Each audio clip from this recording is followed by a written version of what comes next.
믿음의 고백하겠습니다. 예수님 안에서 난 언제나 행복합니다. 예수님과 함께 기쁘고 즐겁게 삽니다. 이렇게 사는 우리 모두가 되기를 예수님의 이름으로 축원합니다. 하나님 말씀 열왕기하 2장 11절 한 절 말씀을 보도록 하겠습니다. 열왕기하 11절 말씀입니다. 2장 11절 말씀 함께 읽겠습니다. 두 사람이 길을 가며 말하더니 불세례와 불말들이 두 사람을 갈라놓고 엘리야가 해오리 바람으로 하늘로 올라가더라. 아멘. 엘리야의 승천 같은 제목으로 피차의 은혜를 나누고자 합니다. 지난 2008년에 여의도 순복음교회가 창립 50주년을 맞았습니다. 창립 50주년을 맞은 여의도교회는 크게 하나님께 감사 예배를 드렸고 또 한 가지 대단히 중요한 일을 했습니다. 바로 조영기 목사님이 뒤를 이어서 제2대 담임 목사로 이영원 목사님이 취임하게 된 것이었습니다. 저는 그 당시 독일에 있었습니다. 독일에서 한참 목회를 하고 있는데 조 목사님께서 창립 50주년을 맞아서 은퇴하시고 새로운 담임 목사를 뽑는다는 같은 소식을 들었습니다. 그래서 저의 모교였던 여의도 순복음교회를 위해서 저 기도를 많이 했습니다. 하나님, 조 목사님께서 지난 50년간 한국교회와 세계교회를 섬기고 하나님의 큰 부흥을 이루었는데 뒤를 이어서 좋은 목사님이 오셔서 계속해서 여의도 순복음교회가 주신 사명을 감당하게 해달라고 하나님께 기도를 했습니다. 그러던 차에 자천다천으로 여러분들의 이름이 거론되기도 했습니다. 그렇게 나오는 분들 다 제가 아는 선배 목사님, 후배 목사님이기도 하고 그래서 더 하나님 앞에 간절히 기도했습니다. 정말로 후임이 중요한데 하나님께서 기뻐하시는 또 꼭 적합한 주의 종을 하나님께 서럽게 해달라고 하나님께 기도했습니다. 그렇게 기도했는데 역시나 하나님께서는 하나님의 교회를 하나님께서 작정하시고 이영원 목사님을 제2대 담임 목사로 그렇게 세우시게 되었습니다. 그 소식을 듣고 나서 저도 하나님께 참 감사를 했습니다. 비록 제가 그와 같은 것에 어떤 영향을 미치는 것은 아니지만 그래도 교회를 사랑하는 입장에서 많은 목사님들 가운데 우리 조 목사님 뒤를 이어서 그 귀한 사명을 감당하기 위해서는 겸손하고 온유하고 그리고 성령 충만한 분이 필요하다고 생각했는데 거기에 딱 맞는 분을 이영원 목사님으로 저도 역시 개인적으로 생각을 했기 때문입니다. 그래서 하나님께 감사를 했는데 그렇게 제2대 담임 목사로 이영원 목사님이 귀하게 택함을 받고 벌써 12년의 세월이 지났습니다. 지난 12년을 돌이켜보면 하나님께서 우리 여의도 순복음교회 가운데 참 많은 은혜를 더해 주셨습니다. 사실 우리 여의도 순복음교회 이전에 영락교회도 있었고 충영교회와 같이 한국교회를 대표하는 교회들이 있었습니다. 하지만 영락교회도 충영교회도 교회를 창립한 창립자 목사님의 뒤를 이어서 제2대 담임 목사님을 바로 세우지 못해서 많은 내용을 겪고 어려움을 겪고 영향력이 많이 약화되기도 했습니다. 하지만 우리 여의도 순복음교회는 하나님의 은혜로 조 목사님 뒤를 이어서 이영원 목사님이 제2대 담임 목사가 되시고 그야말로 연착륙을 해서 하나님 은혜로 한국교회를 대표하는 교회로서 또 한국과 세계교회를 섬기는 교회로서 믿지 않는 사람들도 이제는 우리 여의도 순복음교회가 한국교회 대표로서 그렇게 자리매김하는 모습을 보니 하나님께 감사한 것을 말로 다 할 수가 없습니다. 더구나 이와 같이 이영원 목사님과 조 목사님이 계속해서 하나님을 기쁘시게 하는 목회를 하는 과정을 보면 또 저도 2009년에 한국에 와서 다시 본교에 들어와서 이영원 목사님을 또 조 목사님을 가까운 거리에서 이렇게 모시고 있다 보니 그 두 분의 모습이 참으로 아름다웠습니다. 어느 자식도 부모에게 저렇게 할까 할 만큼 마치 아들이 아버지를 대하는 것처럼 우리 영원 목사님께서 조 목사님을 정성껏 그렇게 모시고 대접하는 모습을 보면서 참 보기 좋다, 아름답다는 생각을 옆에서 저도 보면서 많이 느꼈는데 이 모든 것이 하나님의 뜻 가운데 있음을 생각하고 감사한 적이 참 여러 번이 있었습니다. 그런데 이와 같은 아름다운 승계와 계승의 모습이 오늘 성경 말씀에도 나옵니다. 사실은 이 모습이 더 원조가 아니겠습니까? 엘리야가 엘리사에게 그의 사명을 계승하고 맡겨준 이 귀한 모습이 오늘 성경 말씀에 나오게 됩니다. 그러므로 오늘 이 말씀을 통해서 하나님께서 엘리야에게 주셨던 사명을 어떻게 엘리사에게 승계했는지, 또 그를 통해서 어떤 일들이 있어야 될지 함께 말씀을 나누도록 하겠습니다. 먼저 엘리야가 불수레를 타고 회오리 바람과 함께 하늘로 올라가는 내용이 2장 1절로 11절 말씀에 나옵니다. 하나님께서 엘리야를 하늘로 부르시기로 작정하시게 됩니다. 2장 1절 말씀 읽겠습니다.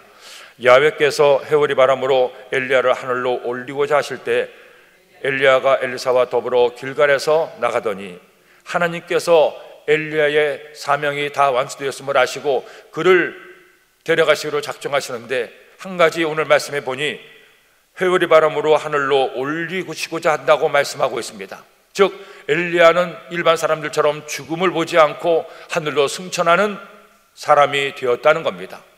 성경 말씀에 많은 신앙의 선배들이 나옵니다. 위대한 하나님의 사람들이 나옵니다. 그러나 그 사람들 가운데 죽음을 맛보지 않고 하늘로 올라간 사람은 딱 두 사람밖에 없습니다. 창세기 5장 말씀에 나오는 에녹과 300년을 하나님과 동행했던 에녹이 하늘로 그렇게 들림을 받았습니다. 그리고 두 번째 엘리야입니다. 엘리야가 왜 이렇게 모세도 체험하지 못한 하늘로 승천하는 이와 같은 하나님의 은혜를 얻을 수가 있었습니까? 그만큼 하나님께서 엘리야가 고독하게 힘겹게 그러나 주님을 위해서 충성하고 헌신했음을 알았기 때문입니다. 엘리야를 통해서 나타난 기적이 얼마나 많습니까? 모세 이후로 엘리야만큼 많은 기적을 행하고 하나님의 살아계심을 보여준 사람이 없다고 할 만큼 엘리야는 귀한 사명을 감당할 수가 있었습니다.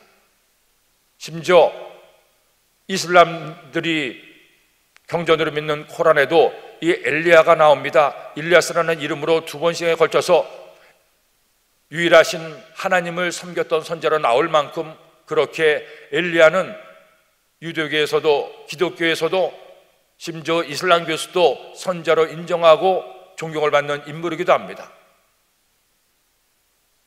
말라기는 메시아가 이 땅에 출현할 때 엘리야가 다시 와서 메시아의 오심을 미리 보여줄 것이라고 했는데, 그래서 성경 말씀은 침례 요한이 바로 이 엘리야의 화신이라고 얘기하기도 합니다. 이와 같이 뛰어난 엘리야였기 때문에 하나님은 그를 사랑하시고 그를 하늘로 들러 올리시로 작정을 하시게 됩니다. 이미 그때 엘리사는 엘리야의 제자로서 엘리야 옆에서 엘리야와 함께 동행하고 있었습니다. 그때 길갈에 있던 엘리야가 이제 베델로 가려고 엘리사에게 얘기하게 됩니다. 2절로 3절 말씀, 엘리야가 엘리사에게 이르되 청하건대 너는 여기 머물라, 야훼께서 나를 베델로 보내시니라 하니 엘리사가 이르되 야훼께서 살아계심과 당신의 영혼이 살아계심을 두고 맹세하노니 내가 당신을 떠나지 아니하겠나이다 하는지라. 이에 두 사람이 베델로 내려가니 베델에 있는 선자의 제자들이 엘리에사에게로 나와 그에게 이르되 야훼께서 오늘 당신의 선생을 당신의 머리 위로 데려가실 줄을 아시나이까 하니 이르되 나도 또한 아노니 너희는 잠잠하라 하니라. 엘리야가 이제 사명을 완수하고 세상을 떠날 때가 되었음을 엘리야도 알고 엘리사도 알고 또 다른 제자들도 알고 있음을 성경은 말씀하고 있습니다. 그래서 이와 같이 엘리야의 마지막 때가 오자 엘리야가 엘리사에게 얘기합니다. 내가 베델로 가겠다. 여러분, 그가 있었던 길갈도 또 지금 가고자 하는 베델도 열왕기상 12장 말씀에서 엘리야가 선지학교를 세운 것이 바로 이 두 장소입니다. 즉 오늘날의 신학교를 엘리야가 세웠습니다. 왜냐하면 그 당시 아합과 이세벨이 바알과 아세라를 섬기고 수많은 선제들을 국가적으로 양성을 했습니다. 그러다 보니 하나님을 경외하고 하나님을 섬기는 하나님의 사람들이 찾아볼 수가 없습니다. 그래서 엘리야가 이와 같이 선지 학교를 길가가 별에 세우고 야훼 하나님을 따르는 이들을 공부시키고 훈련시켰던 모습을 볼 수가 있습니다. 이 길갈에서 엘리야가 일을 하고 다시 베델로 가게 되는 것입니다. 그럴 때 엘리야가 얘기하죠. 내가 베델로 갈 테니 너는 나를 따라오지 말라고 얘기합니다. 하지만 엘리사는 그 스승의 말을 들어도 그 말을 따르지 않습니다. 내가 하나님의 살아계심과 당신의 영혼이 살아계심을 두고 맹세하니 절대로 당신을 떠나가지 않겠습니다. 엘리야에게 딱 붙어서 떠나지 않으려는 엘리사를 보게 됩니다. 엘리야의 마지막이 남았는데 엘리야에게 끝까지 배우고자 하는 그의 열정과 열망을 엿볼 수가 있는 내용입니다. 이렇게 떠나지 않았던 스승과 제자의 관계가 또 한 관계가 있습니다. 모세와 여호수아죠. 여호수아가 모세의 뒤를 이어서 이스라엘 민족의 리더가 됐는데 누구도 그에 대해서 부인하지 않습니다. 부정하지 않습니다. 하나님도 사람들도 마찬가지입니다. 왜냐하면 여호수아만큼 모세와 함께했던 사람이 없고 모세를 따르던 사람이 없었기 때문이죠. 무려 40년 동안이나 한 지파의 리더뿐 아니라 모세의 시종으로 모세의 곁에서 모세를 도왔고 모세의 모든 것을 배웠던 사람이 여호수아입니다. 엘리사도 마찬가지입니다. 이렇게 엘리야의 후계자로 하나님께 택함을 받고 나서 그는 엘리야를 떠나지 않습니다. 엘리야 옆에서 계속 그와 동행하는 엘리사를 발견하게 됩니다. 단순히 이것은 함께 있는 것만이 아니라 스승의 모든 것을 배우겠다는 제자의 열정을 우리에게 보여주는 내용이기도 합니다. 그렇게 해서 베들로 가게 됩니다. 그런데 베들에서 엘리야가 또 길을 떠나죠. 여리고로 가는데 그때도 함께 동행하게 됩니다. 4절 5절 말씀, 엘리야가 그에게 이르되 엘리사야 청하건대 너는 여기 머물라 야훼께서 나를 여리고로 보내시느니라. 엘리사가 이르되 야훼께서 살아계심과 당신의 영혼이 살아계 있음을 두고 맹세하노니 내가 당신을 떠나지 아니하겠나이다 하니라.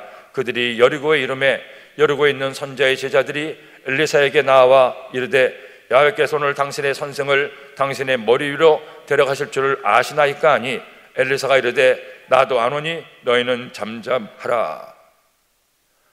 길갈에서 베델로 왔습니다. 그런데 베델에 도착한 엘리야가 또 하나님의 부르심을 따라서 여리고로 가게 됩니다.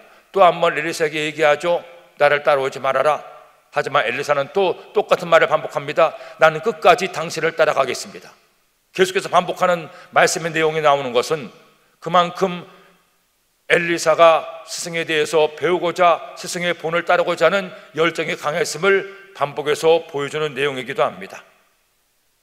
이렇게 엘리사가 엘리야 옆에서 엘리야에게 배우고 엘리야의 모든 것을 받았기 때문에 엘리야의 뒤를 이어서 이스라엘 왕국에 만연했던 바알가세라 숭배를 무너뜨리는 데 결정적인 역할을 했고, 그래서 하사엘과 예후에게 기름을 부어서 엘리야에게 말씀하신 하나님의 말씀이 성취됨을 엘리사를 통해 보여주기 위한 것이었습니다. 계속되는 북이스라엘 왕국의 많은 어려움과 위기 가운데에도 엘리야의 뒤를 위해서 엘리사가 있었기 때문에 많은 전쟁에서 하나님의 은혜를 얻을 수가 있었고 승리할 수가 있었습니다. 한 사람이 하나님께 택함받고 하나님께 쓰임받자 그를 통해서 어떤 일이 일어나는가를 가장 극적으로 보여주는 예가 엘리야와 엘리사라고 할 수가 있을 겁니다. 이렇게 엘리사는 엘리야가 마지막 하늘로 들림받을 때 끝까지 엘리야 옆에서 엘리야의 모든 것을 다 이어받게 됩니다. 이런 모습이 그리스에도 있었습니다.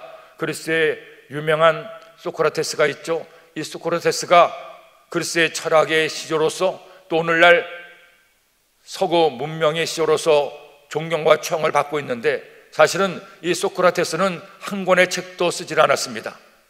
저 유명한 소크라테스의 변명이라는 책이 있습니다.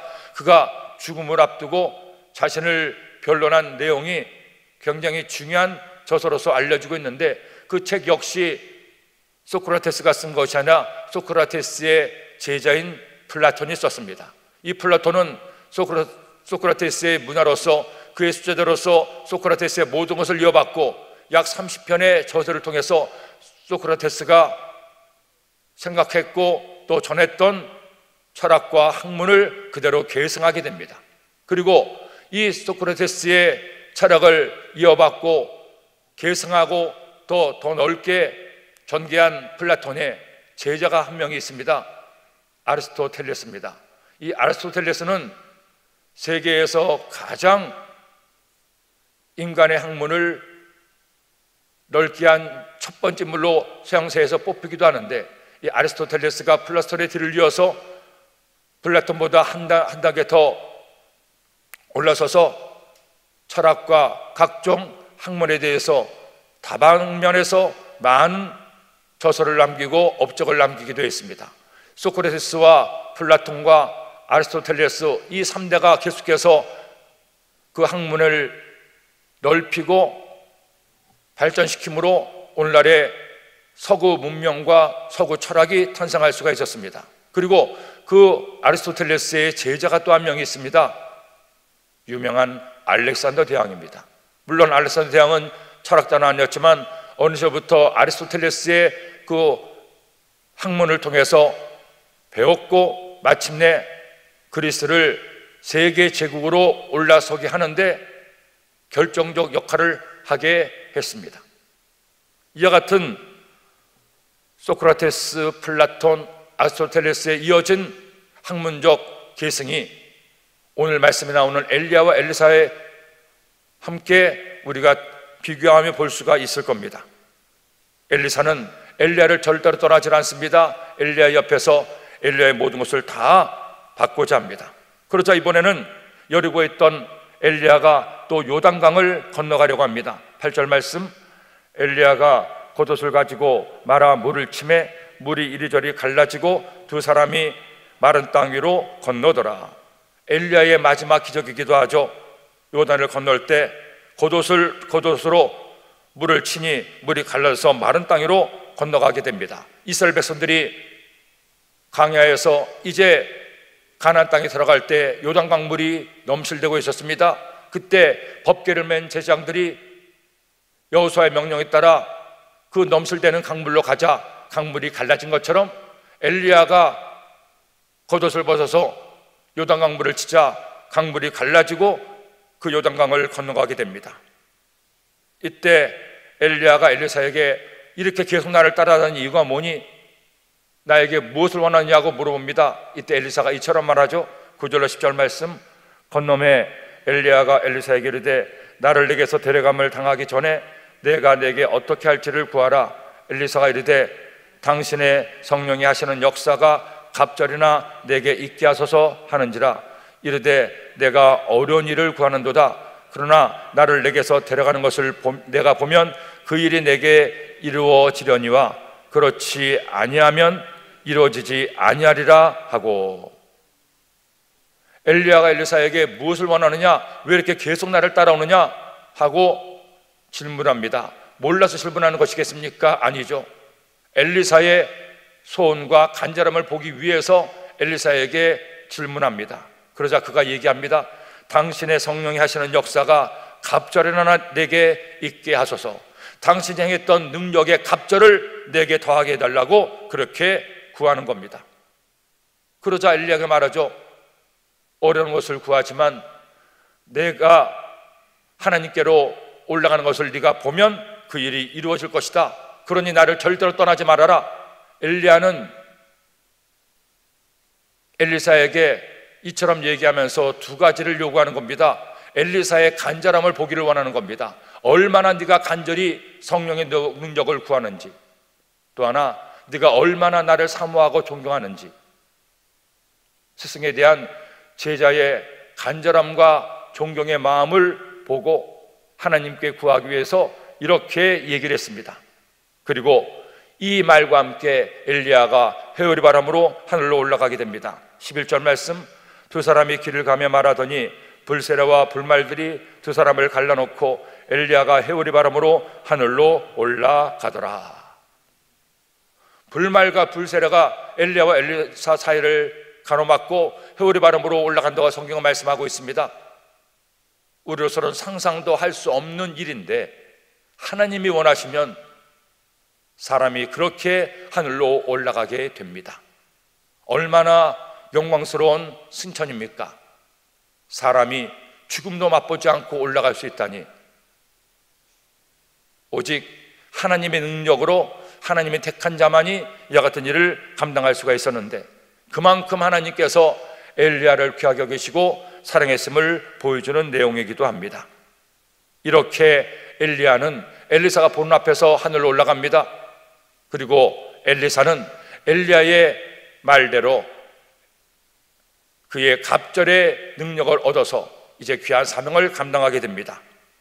12절로 15절 말씀, 25절 말씀에 엘리야의 능력을 엘리사가 이어받는 내용이 말씀에 나옵니다. 12절로 14절 말씀 읽겠습니다. 엘리사가 보고 소리 지르되 내 아버지여 내 아버지여 이스라엘의 병거와 그 마병이 하더니 다시 보이지 아니하는지라.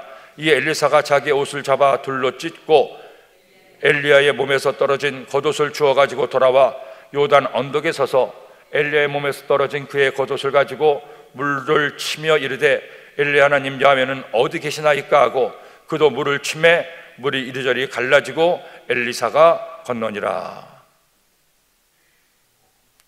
엘리사가 회오리 바람과 함께 하늘로 올라가는 것을 보고 엘리사가 자신의 옷을 둘로 찢습니다. 그리고 엘리야의 몸에서 떨어진 겉옷을 주어가지고 요단 언덕에 왔을 때 그 겉옷으로 물을 치면서 얘기합니다. 엘리야 하나님 야훼는 어디 계십니까? 나와 함께 계시기를 원합니다. 엘리야의 능력을 저에게 허락해달라고 믿음으로 치자 물이 갈라지고 엘리사도 건넙니다. 하나님의 능력이 엘리야에게서 엘리사에로 옮겨지는 상징적인 내용이기도 합니다. 그 매개체로 엘리야의 겉옷이 있었습니다. 겉옷 때문에 그런 겁니까? 겉옷이 어떤 신비한 능력이 있습니까? 그것이 아니죠. 엘리야에게 임했던 능력을 하나님께서 엘리사에게 주었음을 보여주는 상징적 사건이라는 겁니다. 하나님의 능력이 엘리사에게도 동일하게 임했음을 보여주는 일이기도 하죠. 여러분, 하나님께서 하나님의 사람들에게, 하나님의 자녀들에게 하나님의 능력을, 하나님의 은사를 더하시기도 합니다. 그런데 그때 우리가 꼭 기억해야 될 것이 있습니다. 그가 잘나고 똑똑하고 잘해서 하나님께서 능력을 주는 것이 아니라는 겁니다. 말 그대로 하나님의 은사입니다. 하나님께서 정기 목사님을 통해서 귀한 사역을 이루시기 위해서 그에게 말씀의 은사를 주시고 또한 병고침의 은사를 주었습니다. 이 병고침의 은사를 통해서 대조동 천막교회에 큰 부흥이 일어났고 그 부흥이 오늘까지 이어지고 있습니다.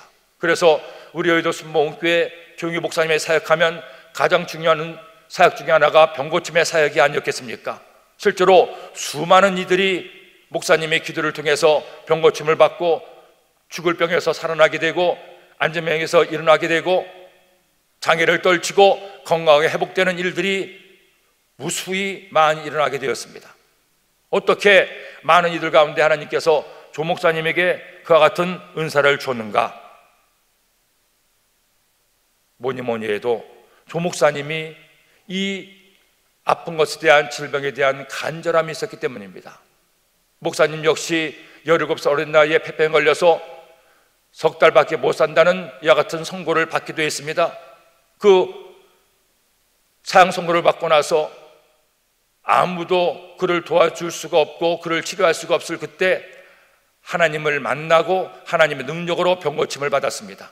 그리고 사실은 목사님이 그 당시에는 내색하지 않았지만 평생에 목사님은 병을 달고 사셨고 지금도 마찬가지예요. 조 목사님이 하셨던 말씀 가운데 그런 말씀이 있습니다. 하나님께서 내게 신의 은사를 주시고 많은 이들이 나의 기도를 통해 낫게 하는 것은 중요한 이유가 있습니다. 그만큼 아픈 사람의 마음을 제가 잘 알기 때문입니다. 질병이 얼마나 사람을 괴롭게 하고 힘들게 하는지 내가 너무너무 잘 알기 때문에 그렇게 질병으로 고통당하는 사람, 죽어가는 사람을 보면 제 마음이 가만히 있을 수가 없습니다. 정말로 목숨을 걸고 하나님께 기도하다 보니 그 간절함 속에 하나님의 은사가 임한 것 같습니다.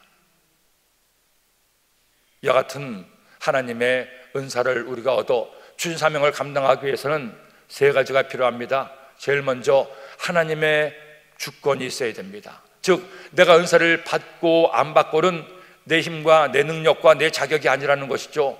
하나님의 소원과 하나님의 뜻이 내가 하나님의 능력과 은사를 받을 수 있는 가장 중요한 비결이라는 겁니다. 은사는 말 그대로 선물이잖아요. 주신 분이 주고자 하는 마음이 있어야 얻을 수 있는 것이지 내가 아무리 때를 쓴다고 얻을 수 있는 것이 아닙니다. 그런데 이처럼 조 목사님이 당신도 질병으로 평생을 고생했기 때문에 항상 하나님 앞에 간절히 기도했습니다. 아픈 사람을 보면 마치 자신이 아픈 것처럼 그런 마음이 있었기 때문에 하나님의 은혜를 구했고, 하나님은 그 진실한 마음을 아시고 하나님의 능력을, 은사를 선물로 주신 것이죠. 두 번째로는 말씀드린 것처럼 하나님의 주권과 함께 본인의 간절함이 있어야 됩니다. 얼마나 간절히 서원하는지 그 간절함을 타고 하나님께서 일하시기 때문이죠. 그리고 세 번째로는 그 간절함을 담은 기도가 있어야 됩니다. 하나님께 간절히 구하는 자에게 하나님은 선물로 주시죠. 구하지 않으면 얻을 수도 없습니다. 찾아야 찾을 수가 있고, 문을 두드려야 문이 열릴 수가 있기 때문입니다.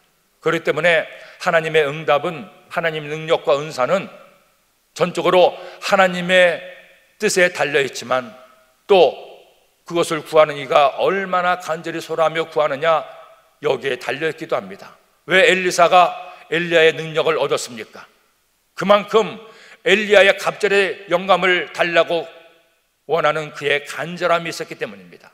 하지만 아무리 간절해도 하나님의 뜻이 아니면 얻을 수가 없죠. 우리가 주님 믿으며 살면서 하나님 은혜를 구하는 하는 것도 언제나 이 두 가지가 맞아야 됩니다. 하나님의 뜻과 나의 소원, 그 소원이 담긴 기도. 엘리사는 그것을 이루었기 때문에 갑절의 영감을 받아서 사명을 감당할 수가 있었습니다.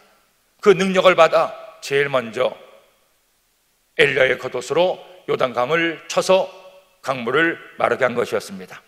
자, 이렇게 다시 봤을 때 이러고 있던 제자들이 엘리사에게 이런 청을 넣게 됩니다. 15절로 16절 말씀, 맞은편 여리고에 있는 선자의 제자들이 그를 보며 말하기를 엘리야의 성령이 하시는 역사가 엘리사 위에 머물렀다 하고, 가서 그에게로 나아가 땅에 엎드려 그에게 경배하고 그에게 이르되 당신의 종들에게 용감한 사람 50명이 있으니 청하건대 그들 가서 당신의 주인을 찾게 하소서. 염려하건대 야훼의 성령이 그를 들고 가다가 어느 산에나 어느 골짜기에 던졌을까 하나이다 하니라.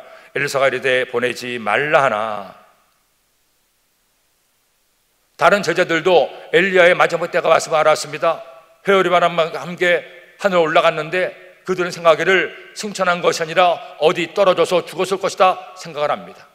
그러니 그 시신을 수습할 수 있도록 우리를 보내라는 거죠. 하지만 엘리사는 알았습니다.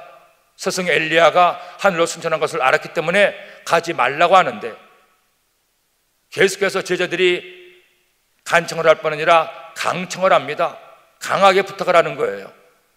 17절로 18절 말씀, 무리가 그로 부끄러워하도록 강청함에 보내라 한지라. 그들이 50명을 보내더니 사흘 동안을 찾되 발견하지 못하고 엘리사가 여리고에 머무는 중에 무리가 그에게 돌아오니 엘리사가 그들에게 이르되 내가 가지 말라고 너에게 이르지 아니하였느냐 하였더라. 왜 스승의 시신을 수습하지 않습니까? 이렇게 협박하듯 부탁을 하니 안 보낼 수가 없었습니다. 가서 찾아봐라 했지만 역시나 50명이 사흘 동안을 찾아도 엘리야를 찾을 수가 없습니다. 하늘로 들림받았기 때문이죠. 이렇게 엘리야는 올라가고 이제 엘리사가 본격적으로 하나님의 능력으로 사명을 감당하게 됩니다. 19절 22절 말씀, 그 성읍 사람들이 엘리사에게 말하되 우리 주인에게 보시는 바와 같이 이 성읍의 위치는 좋으나 물이 나쁨으로 토산이 익지 못하고 떨어지나이다. 엘리사가 이르되 세 그릇에 소금을 담아 내게로 가져오라 하매 곧 가져온지라. 엘리사가 물 근원으로 나아가서 소금을 그 가운데에 던지며 이르되 야훼의 말씀이 내가 이 물을 고쳤으니 이로부터 다시는 죽음이나 열매 맺지 못함이 없을지니라 하셨느니라 하니 이 그 물이 엘리사가 한 말과 같이 고쳐져서 오늘에 이르렀더라. 여리고에 이르렀을 때 여리고에 물이 나빠서 제대로 곡식도 자라지 않고 어려움을 겪는다는 이야기를 듣게 됩니다. 그러자 엘리사가 그 물 근원으로 가서 소금을 던집니다. 그때 그가 한 말이 있습니다. 야훼의 말씀이 내가 이 물을 고쳤으니 이로부터 다시는 죽음이나 열매 맺지 못함이 없을지니라 하셨느니라. 야훼의 말씀이 내가 이 물을 고쳤으니, 하나님 말씀을 받아서 이 말을 합니다. 내가 이 물을 고쳤으니, 고칠 것이지 고칠 수 있으니가 아닙니다. 이미 고쳤으니. 하나님 말씀 받아 그 말씀을 믿음으로 선포하는 엘리사. 제가 처음 성수리를 갔을 때 이 여리고를 갔습니다. 한참 버스를 타고 광야 같은 길을 지나서 가는데 여리고 가니까 울창한 그 나무들이 있는 것을 보고 깜짝 놀랐습니다. 마치 사막의 오아시스 같은 그 같은 위치에 여리고가 있었습니다. 그리고 바로 이 엘리사가 물을 고쳤다는 그 여리고의 물근원을 가보니 얼마나 물이 맑고 깨끗한지, 그 거친 광야 사막 한가운데 이렇게 맑은 샘이 솟아나는 것을 보고 너무너무 감동을 했어요. 이 샘이 엘리사의 샘입니다. 엘리사가 소금을 던져서 물을 맑게 정화시킨 그 샘으로 이스라엘 사람들은 알고 그 물을 소중하게 여기고 그곳에 가는 사람들마다 그 물을 마시기도 합니다. 지금도 그 사막 한가운데 여리고에서 물이 계속 솟아나오고 있고 그것이 여리고의 땅을 적셔서 그곳에 많은 열매들을 맺게 합니다. 거기 주 상품 중에 하나가 그 대추야자, 굉장히 단 그와 같은 열매를 많이 팔기도 하는데, 엘리사가 여리고에 물을 달게 한 이 사건으로 그들을 고치고 새롭게 한 것이 오늘 말씀에 나오게 됩니다. 이어서 23절 25절 말씀 보니 엘리사를 조롱한 아이들이 죽음을 당하게 됩니다. 읽겠습니다. 엘리사가 거기서 베델로 올라가더니 그가 길에서 올라갈 때 작은 아이들이 성읍에서 나와 그를 조롱하여 이르되 대머리여 올라가라, 대머리여 올라가라 하는지라. 엘리사가 뒤로 돌이켜 그들을 보고 야훼 이름으로 저주하며 곧 수풀에서 앙곰 둘이 나와서 아이들 중에 42명을 찢었더라. 엘리사가 거기서부터 가멜산으로 가고 거기서 사마리아로 돌아왔더라. 엘리사가 선지학교가 있는 베델로 올라왔습니다. 그런데 그 베델에 왔을 때 아이들이 그를 조롱하면서 대머리여 올라가라, 대머리여 올라가라 조롱을 하는 겁니다. 엘리사가 대마리였습니다. 이후로도 엘리사가 약 50년을 살았으니 나이가 많아서 대머리가 된 것은 아니고 천성적으로 대머리였던 것 같습니다. 그런데 이렇게 조롱하는 아이들을 하나님의 이름으로 저주하자 앙곰이 나와서 아이들 중에 42명을 찢었다고 얘기하고 있습니다. 이 말씀에 대해서 하나님이 너무한 것이냐, 한 것이 아니냐, 엘리사가 왜 이렇게까지 저주했느냐 하고 얘기하지만 학자들은 이 베델이 금송아지가 있었던 곳임을 주목합니다. 그만큼 우상을 숭배하고 하나님을 떠난 베델의 사람들이었습니다. 그 베델의 사람들이 아이들처럼 조롱하는 것은 아이들만 조롱하는 것이 아니라 그 아이들의 부모가, 그 성읍의 사람들이 모두 하나님을 떠나고 하나님의 선자를 조롱하고 하나님을 모욕하는 것을 의미한다고 얘기하고 있습니다. 결국 그 부모가 자식들에게 대를 이어서 하나님을 떠나게 하고 자녀들뿐 아니라 부모들도 함께 자식의 죽음으로 심판당하는 것임을 시사하고 있다는 것입니다. 어거스틴은 그의 저서에서 그런 얘기를 했습니다. 부모의 사주를 받은 아이들, 부모와 자식들을 함께 하나님께서 심판한 것이라고 해석을 하기도 합니다. 여하튼 이와 같이 아이들마저 하나님을 떠나고 선자를 조롱할 만큼 베델이 하나님 모시기 악했고 그로 인해 심판을 받게 되었다는 것입니다. 이만큼 엘리사 시대가 하나님을 떠나고 하나님의 선자들을 모욕하고 조롱했던 것을 알 수가 있습니다. 결국 이와 같은 일련의 일들을 통해서 아합의 뒤를 이었던 아합의 아들 여호람 때에 반란이 일어나서 그들은 죽음을 당하고 하나님의 예언의 말씀이 성취하게 됩니다. 그 도구로 하나님께서 엘리야의 뒤를 위해서 엘리사를 들어 쓰시고 그에게 능력을 더하셨습니다. 우리도 주님 믿으며 살면서 하나님의 은혜를 사모하고 하나님의 능력받아 하나님을 기쁘시게 하는 귀한 일을 하는 저와 여러분이 되기를 예수님의 이름으로 축원합니다. 기도드립니다. 하나님 아버지 감사합니다. 고맙습니다. 엘리사가 엘리야의 뒤를 이어서 하나님의 능력받아 사명을 감당한 것처럼 우리도 주님의 능력받아 주신 사명 감당하는 하나님의 사람들 되도록 인도하여 주옵소서. 오늘도 귀한 예물 드린 손길들마다 주님께서 30배, 60배, 100배, 만배로 갚아주시고 예물에 담긴 마음의 소원도 응답하여 주옵소서. 예수님의 이름으로 기도드립니다. 아멘.